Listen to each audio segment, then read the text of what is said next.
Hello दोस्तों, कैसे हो आप लोग। तो दोस्तों मैं आप सभी का स्वागत करता हूं आपके अपने ग्रेट ट्यूटोरियल्स के यूट्यूब चैनल पे। दोस्तों हमने जो है आपका फिजियोग्राफी जो था इंडिया का वो हमने कंप्लीट किया था। आज के लेक्चर में हम जो ब्राजील का जो फिजियोग्राफी वो हम देखेंगे। अब यहाँ पे अगर मैं ब्राजील के मैप पे एक कर्सरी लुक लूं तो यहाँ पे मुझे क्या पता चलता है, मुझे यहाँ पे पता चलता है कि जो माउंटेन्स है आपके ब्राजील में वो इतने ऊंचे नहीं है, और साथ ही साथ अगर है तो साथ ही साथ इतने बहुत लंबे फैले फैले माउंटेन है, जैसे हमारा हिमालयन माउंटेन्स हो गया। अब हिमालयन माउंटेन सिस्टम की अगर मैं बात करूं, जम्मू कश्मीर से चालू होता है और अरुणाचल प्रदेश पे जाके क्या हमारे भारत देश में क्या खत्म होता है। लेकिन यहाँ पे अगर मैं बात करूं तो ब्राजील में ऐसा कुछ भी सिनेरियो हमें क्या देखने नहीं मिलता। अब यहीं पे अगर नॉर्थ अमेजन बेसिन की अगर बात करूं साउथ वेस्ट में, तो अपर पार्ट्स में क्या पराग्या बेसिन है, जिसके कोई भी व्हाइट प्लेन्स नहीं। हमारे यहाँ जैसे व्हाइट प्लेन्स है, जैसे गंगा प्लेन्स हो गया।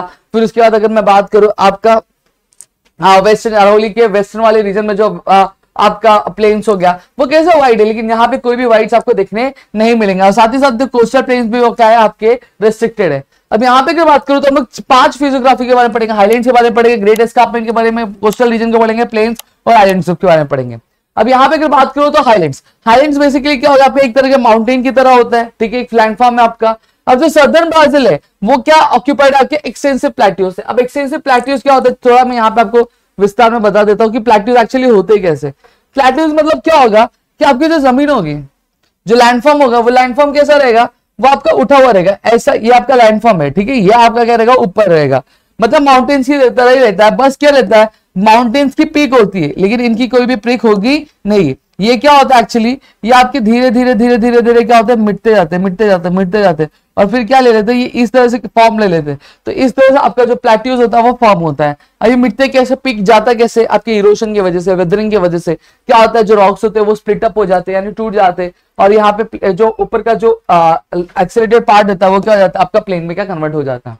अब यहीं पर अगर मैं बात करूं तो इसी एक्सटेंसिव प्लेट्यू को ब्राजीलियन हाईलैंड भी बोला जाता है, साथ ही साथ ब्राजीलियन शीट भी बोला जाता है, ब्राजीलियन प्लेट्यू भी बोला जाता है। अब यहाँ पे अगर आपको बोला गया the southern Brazil is occupied by an extensive plateau named as, तो आप ब्राजीलियन हाईलैंड्स भी लिख सकते हो, ब्राजीलियन शील्ड भी लिख सकते हो, ब्राजीलियन प्लेट्यू भी क्या लिख सकते हो, ठीक है। अब यहीं पे अगर बात करूं तो ये जो ब्राजीलियन प्लेट्यू, क्या ये ब्राजीलियन प्लेट्यू और आपका जो गुयाना आइलैंड्स है वो क्या दोनों मिलकर क्या साउथ अमेरिकन कॉन्टिनेंट का क्या एक कोर फॉर्म करते हैं, यानी एक पूरा जो बेस है वो क्या आपका क्या फॉर्म करते हैं। क्लियर हो गया। अब यहीं पे अगर मैं बात करूं आपका जो मेन पार्ट है गुयाना आइलैंड्स का, अब यहाँ पे आपको एक चीज बता देना चाहता हूँ कि यहाँ पे मैंने जैसे आपको इंडिया में मैप दिखाया था, यहाँ पे आपके जो टेक्स्ट बुक में मैप दिया उसमें ब्राजील वाला जो मैप इतना प्रॉपर दिया नहीं हुआ है, प्लेस की नहीं ये चीजें से यहाँ पे मैं आपको दिखा रहा नहीं। अब जो मेन पार्ट है गुयाना आइलैंड्स का वो कहां से, वो आपका वेनेजुएला में, और ये वेनेजुएला से शुरू होता है, कहां खत्म होता है, French Guyana. Question for you guys कि the Guyana islands extends from dash to dash, तो आप क्या लिखोगे, Guyana islands extends from Venezuela to आपकी फ्रेंच गुयाना तक क्या खत्म होता है। क्लियर हो गया। अभी कौन से स्टेट से गुजरता है, आपके रोराइमा, पारा, अमप्पा, जो ये जो स्टेट्स जो आपके नॉर्थ में इनसे क्या होकर क्या गुजरता है, ठीक है।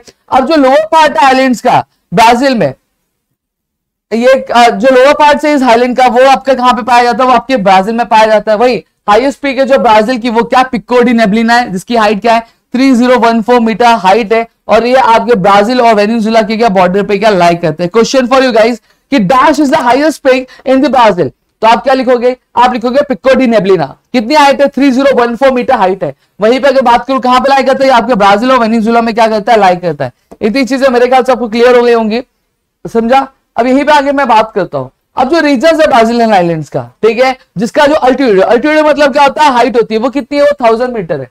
कितनी है, 1000 मीटर ब्राजीलियन आइलैंड्स की जो हाइट है आपके कहां पे, ईस्ट से लेकर साउथ तक, मतलब ईस्ट आपके यहां से लेकर यहां तक जो हाइट है इसकी कितनी है, वो 1000 मीटर है। वहीं पे जो बाकी सारे पार्ट हो गए, जैसे नॉर्दर्न पार्ट हो गया, सदर्न पार्ट हो गया, नॉर्दर्न पार्ट हो गया, वेस्टर्न पार्ट हो गया, वहां से 500 से लेकर 1000 मीटर के क्या बीच में क्या इसकी हाइट है।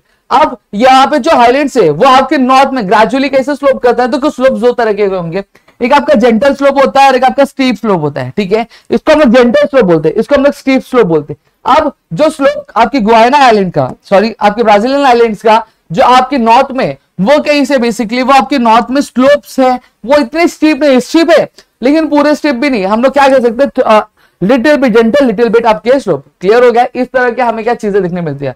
अब जो ट्रिब्यूटरीज क्या होती है, देखो आप ट्रिब्यूटरीज का मतलब क्या है, एक नदी बह रही है, उस नदी के में से निकल कर, अभी जैसे नदी बहती है, आपको पता है नदी बहती है, नदी को रास्ता मिला तो क्या होता है, वो आपके दूसरे रास्ते से भी क्या बहना चालू कर देती है।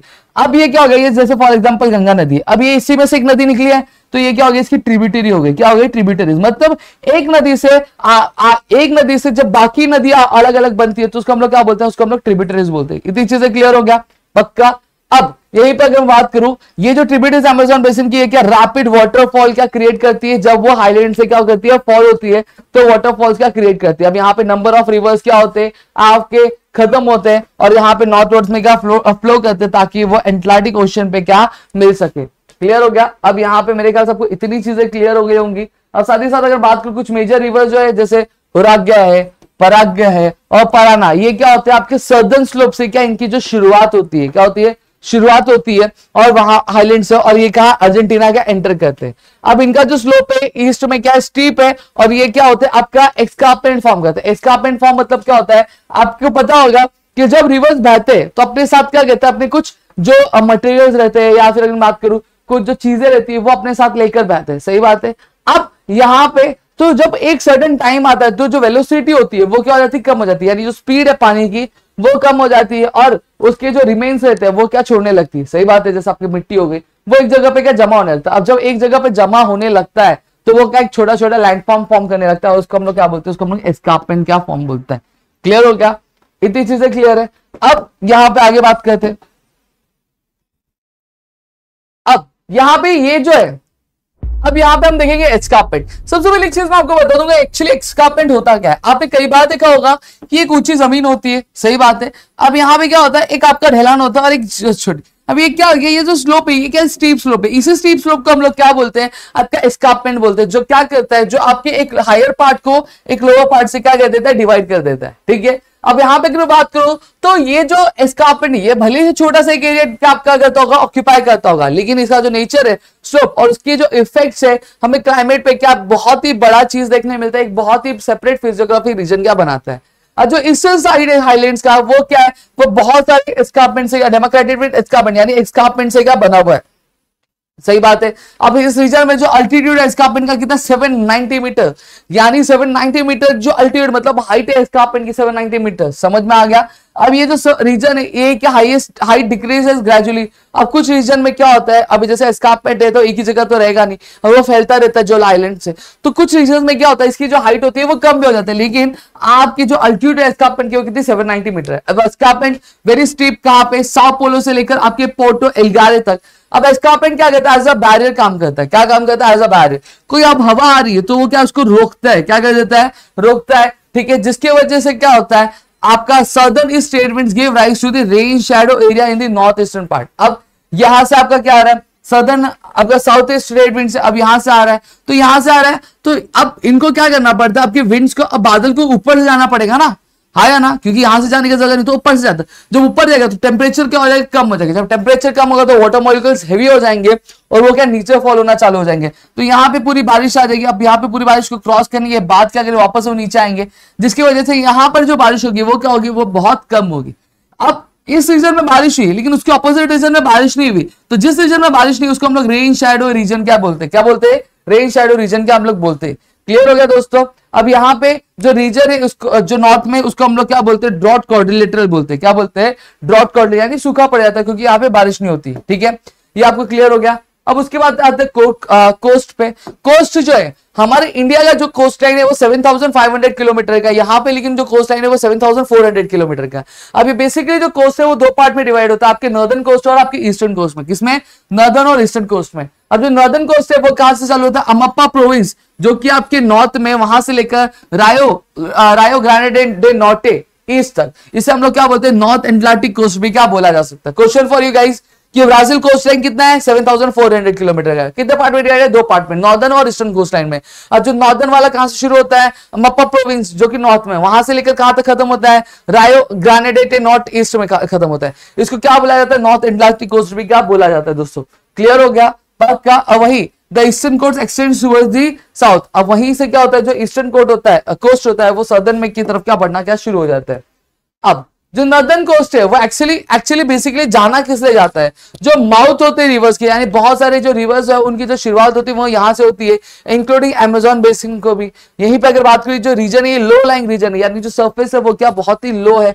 वहीं पे कोस्ट जो है, कोस्ट कहां पे लाई करता है, आपके माराजो आइलैंड्स पे, माराजो, फिर उसके बाद साओ मार्कोस बेस यहाँ पे लाई करता है। अब माराजो अगर मैं बात करूं एक लार्ज कोस्टल आइलैंड है जो आपके कहां पे रिवर माउथ आपके अमेजोन और रिवर टोकांटिन्स के क्या बीच में क्या लोकेट करता है, कि एक लार्जेस्ट कोस्ट आइलैंड है जो कि आपकी दो नदी के बीच में, यहाँ पे एक नदी जा रही है, यहाँ पे एक नदी जा रही है, और यहाँ पे आपका क्या है जो माराजो लार्ज कोस्टल आइलैंड क्या लोकेट करता है। क्लियर हो गया।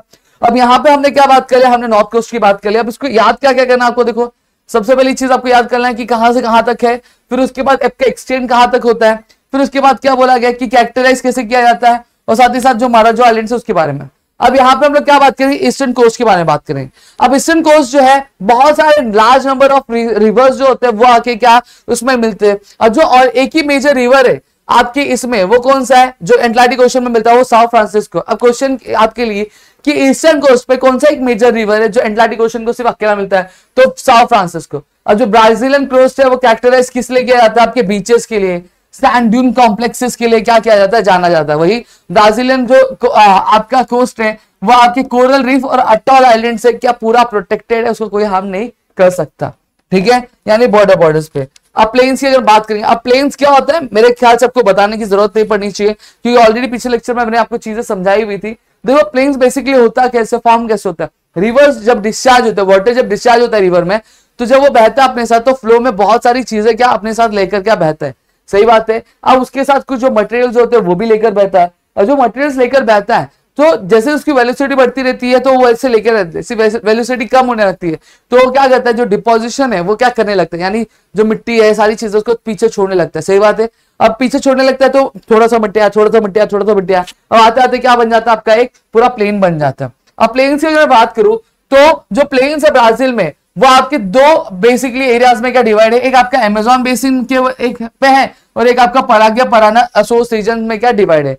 अब जो अमेजोन प्लेन होता है वो कहां पे लाई करता है, आपके दो आइलैंड्स के बीच में क्या लाई करता है, आपके लार्जेस्ट प्लेन जो है आप दो आइलैंड्स के बीच में लाई करता है, और ये क्या बन जाता है, एक लार्जेस्ट प्लेन क्या बन जाता है आपका ब्राजील का।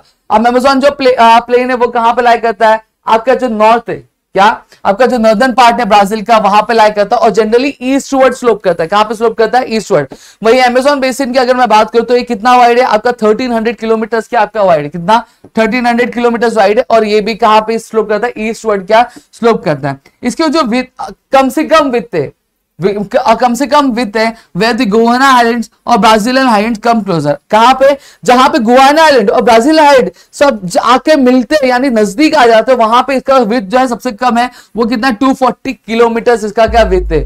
वही वो क्या करता है, आपकी जो रिवर्स है रिवर्स की अप्रोच करता है अटलांटिक ओशन के, ठीक है। वही जो विथ है आपके प्लेन का वो क्या इंक्रीज होने लगता है, और ये जो है बेसिकली फॉरेस्टेड एरियाज हो, और लार्जली अगर मैं बात करूं तो इन्हें एक्सेसिबल है, क्योंकि ये आपके कहीं ना कहीं इक्वेटर के नजदीक है, यहाँ पे बारिश लगातार होती है, लैंड बहुत ज्यादा फर्टाइल है, तो यहाँ पे जो वेजिटेशन है बहुत ही डेंस वेजिटेशन है, इसलिए यहाँ पे किसी का रहना या फिर किसी चीज को एक्सेस करना बहुत ही ज्यादा मुश्किल हो जाता है। अब जो दूसरा प्लेन है वो कहाँ पे लोकेटेड है, आपका साउथ वेस्टर्न पार्ट जो है ब्राजील आइलैंड का वहां पे लोकेटेड है। वहीं पे अगर बात करूं जो सोर्स रीजन आपके पराग्वे और पराना रीजन का, ये क्या एक फॉर्म करता है, एक सोर्स रीजन फॉर्म करता है आपका किसका, पराग्वे और पराना रीजन का। अब ये जो पराग्वे ये स्लोप कहां करता है, आपके साउथ में स्लोप करता है, वहीं जो पराना स्लोप करता है वो आपकी साउथ वेस्ट में क्या स्लोप करता है। अब पंडनल एक आपका one of the largest wetland मतलब क्या होगा, ऐसी जमीन जो हमेशा क्या गीली रहती है, जैसे हम लोग हिंदी में दलदल बोलते हैं ना, वो दलदल कैसा होता है, हमेशा गीला रहता है ना, तो ऐसे ये भी क्या जो वेटलैंड्स होते हैं ये क्या होते हैं, हमेशा क्या गीले होते हैं, इसको हम लोग हिंदी में दलदल बोलते हैं, ठीक है। ये कहां पे लाई करता है, आपके साउथ वेस्ट जो पार्ट है आपके आइलैंड्स का वहां पे क्या लाई करता है। अभी ऐसा रीजन है जो स्वैम्प मतलब क्या कीचड़ बहुत ज्यादा रहता है, मार्शेस फॉर्म करता है आपकी नॉर्थ वेस्टर्न में माटो ग्रोसो डो सुल में, ठीक है। और ये कहां पे एक्सटेंड करता है, कहां तक एक्सटेंड करता है, अर्जेंटीना तक एक्सटेंड करता है। अब लास्ट हमारा आइलैंड्स है। अब यहाँ पे जो आइलैंड्स है, अब मेनलैंड के अलावा दो आइलैंड्स है, आपके दो तरह के आइलैंड्स यहाँ पे हमें देखने मिलते हैं ब्राजील में। एक जो है सबसे पहला कोस्टल आइलैंड है, दूसरा आपका क्या मरीन आइलैंड है, कोस्टल आइलैंड्स और मरीन आइलैंड, ठीक है। अब बहुत सारे कोस्टल आइलैंड्स है वो आपके डिपोजिशन वर्क जो रिवर के उसके वजह से फॉर्म हुए, वही मराइन आइलैंड्स क्या हुआ करते थे, मराइन आइलैंड्स पहले हमारे जो मेन लैंड्स होते थे उसके पार्ट हुआ करते थे, लेकिन टाइम टू टाइम वो क्या हुआ, थोड़े से अलग हो गए और आज वो 300 किलोमीटर क्या दूर है आपके मेन आइलैंड, मेन लैंड से। ठीक है, अब यहीं पे अगर मैं बात करूं, दिस आइलैंड ज्यादातर ये क्या आइलैंड से रॉकी है और ये आपके टॉप पे and they are at the top of the submerged mountains. अब जो आइलैंड्स को उसके नजदीक है साउथ अटलांटिक ओशन के, उनको हम लोग कोरल आइलैंड्स या फिर अटॉल आइलैंड्स के हम लोग बोलते हैं। ठीक है, अब यहाँ पे अगर बात करूं तो यहाँ पे मैंने पूरा जो फिजियोग्राफी आपको ब्राजील का वो मैंने आपको समझा दिया। आई होप आपको चीज समझी होगी। अगले सेशन में हम जो ड्रेनेज है पूरा क्या कंप्लीट कर लेंगे और इसी तरह से हमारा जो पूरा चैप्टर है वो क्या कंप्लीट हो जाएगा। तो अगर चीज आपको अच्छी लगी तो प्लीज वीडियो को लाइक करिएगा, चैनल सब्सक्राइब नहीं किया तो चैनल को सब्सक्राइब करो, अपने दोस्तों शेयर करो ताकि ऐसे और कई सारे वीडियोस हम आपके लिए आ सके आपके अपने ग्रेट टूडल्स